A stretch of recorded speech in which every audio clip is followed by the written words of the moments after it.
Buenos días, buenas tardes, buenas noches. Les habla el estudiante José David Delgadillo Paxi de la Universidad Privada Franz Tamayo, estudiando la carrera de Medicina en sexto semestre. ¿Ya?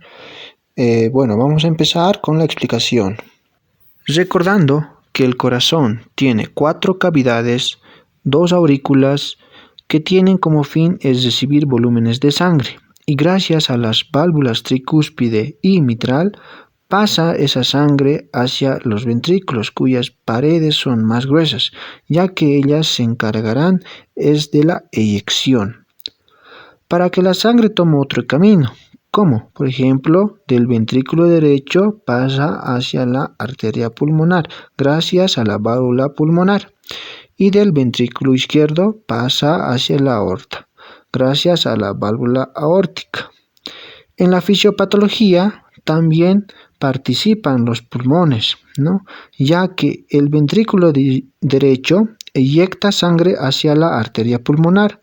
Esa sangre llega al sistema pulmonar donde ocurre hematosis. Ese cambio de sangre desoxigenada a sangre oxigenada para recibirla finalmente por las venas pulmonares y llega a la aurícula izquierda.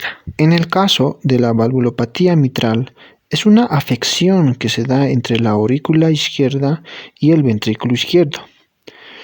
La válvula mitral se diferencia del resto de las válvulas por tener solamente 2 valvas, una anterior y una posterior.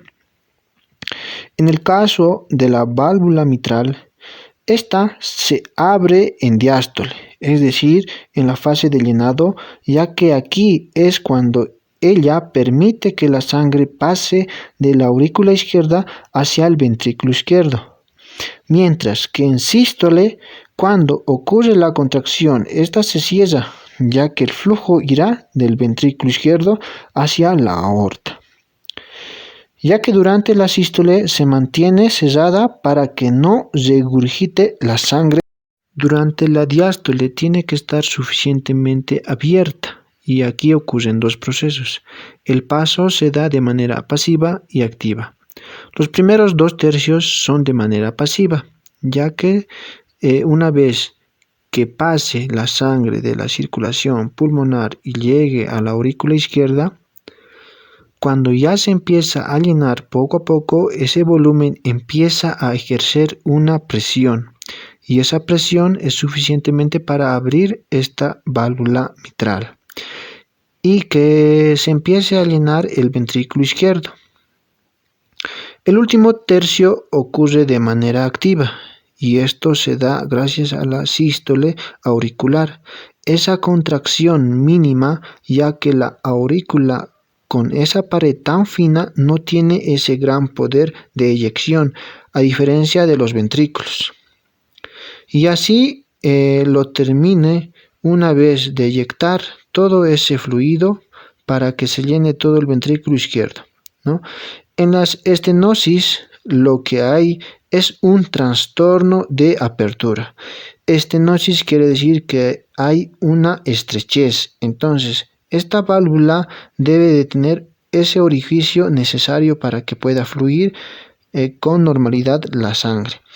En la patología, estas valvas se estrechan, y esto puede ocurrir por fusión de las valvas, fusión de las comisuras, por defectos congénitos, fiebre reumática, artritis reumatoide, entre otras, ¿no? Que son diferentes etiologías que pueden causar estas valvulopatías.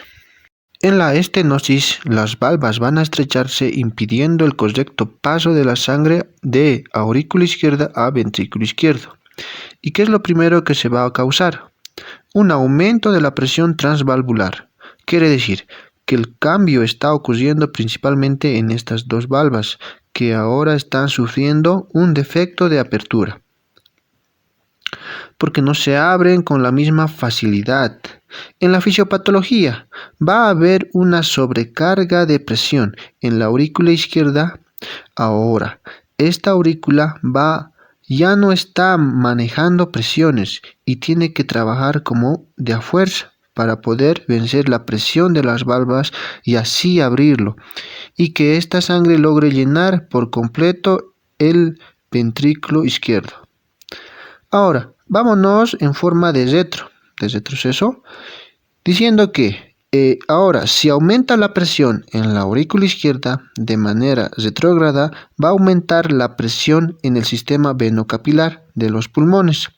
En este sistema vamos a tener un aumento de la presión hidrostática, y esta presión hidrostática lo que me podría causar puede ser un edema intersticial, posterior a esa un edema alveolar y finalmente un edema pulmonar. Retrocediendo, llegamos a la arteria pulmonar, donde puede ocurrir hipertensión pulmonar dependiendo de cuánto sea la resistencia que esta influyera. Antes de seguir retrocediendo, recordemos que está habiendo cambios de presiones y tiene que haber más fuerza. Entonces, esta aurícula tiene aún más trabajo y es donde ocurre otro paso, que por tanto aumento de presión produce la dilatación de la aurícula izquierda para que ésta entonces pueda abarcar toda esa presión que necesita para que este ventrículo se llene finalmente, ya que no hay el suficiente paso por la estenosis. Este paso está reducido. Volviendo al retroceso, dijimos que de la arteria pulmonar llegamos a la ventrículo derecho y este ventrículo derecho se va a hipertrofiar. Entonces, si se hipertrofia, quiere decir que la contracción del ventrículo derecho le va a costar aún más porque ese músculo del ventrículo derecho es mucho más grueso y de ahora tendrá que ejercer más presión para poder contraer y eyectar la sangre hacia la arteria pulmonar.